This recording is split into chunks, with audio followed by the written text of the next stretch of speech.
Conservative political commentator Kristen Tate joins us from Houston. Good morning to you. I mean, it was an unprecedented press conference with the things that he had to say, wasn't it? I mean, he's essentially declared war on the media, but actually, doesn't he have to be careful about this? Because it is important to still maintain a good relationship, isn't it? Who's going to come out on top with this one? You know, it's hard to say, but as a Trump supporter, I can tell you that we all loved this. It was like, you know, an hour of pure entertainment. Kristen, isn't that the problem in a sense? That this isn't just a game show. I mean, this is the president of America, the leader of the free world, and to hold an hour's court, you know, in that East Room in which I've been, with all those reporters, it goes round the world. And for his supporters to find it entertaining and hilarious on one level, fine. But this isn't meant to be entertainment. Isn't that the point? He's looking to entertain his supporters without really understanding necessarily the seriousness of the words he uses. And the fact that when he says, you know, the leaks are real, but the news is fake, what does that even mean?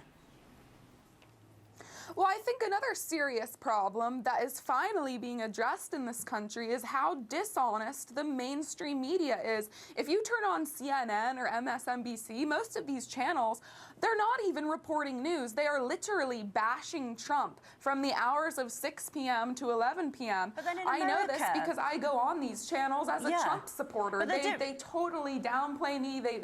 I mean, it's really hard to be a Trump supporter on these networks because they just make it their mission to trash and the him. media is different over there because they are very partisan. Here the newspapers have a bit of partisan leaning over in Britain, but generally, you know, on TV and in radio, it's neutral. But over there, it is very different. So you are in a different landscape. But what does it, when he says, like, I mean, if you actually have to dig down into the words he's using, the meanings behind them, it's difficult to understand what he means. When he says the leaks are real, but the news is fake. He's obviously talking about the leaking of Flynn and the contact with the Russians. That came from the intelligence service. Right. And the news media is reporting what the intelligence service is saying, whether it's leaked or not. But the truth is that the intelligence service is saying that that's what's happened. So are they now lying? Not just the media. Is the intelligence service lying?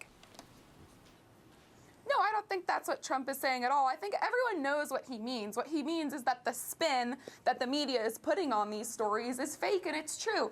And he admitted that the leaks, that what came out from the intelligence community was true. However, he did make it very clear that he doesn't think that by contacting Russia, Flynn did anything wrong. He contacted a lot of different nations. What he did wrong was he lied to Vice President Pence, and that's why he was ultimately let go. But I think Trump supporters know exactly what he was talking about. I think everybody knows how dishonest the media has been.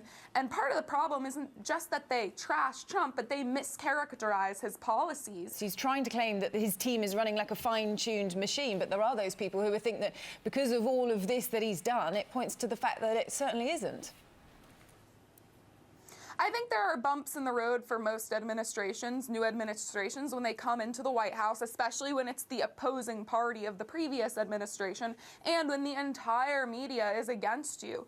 But as a whole, I mean, things are going pretty well. Trump is a man of action. He's been in office for only a couple weeks and he's done a lot.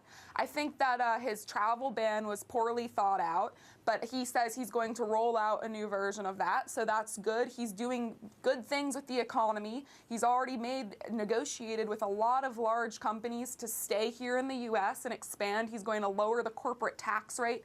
He wants to lower taxes across the board. I think those are all things that will really bring prosperity to this country. But unfortunately, instead of focusing on that stuff, the media just spins these stories into false narratives, which is dangerous. When he holds a press conference, Kirsten, for an hour and 15 minutes and doesn't talk about all his policies but only bashes the media, and the media ends up talking about bashing the media. That's kind of part of the problem. He needs to maybe move on so that everybody else can move on. Anyway, it's lovely to talk to you.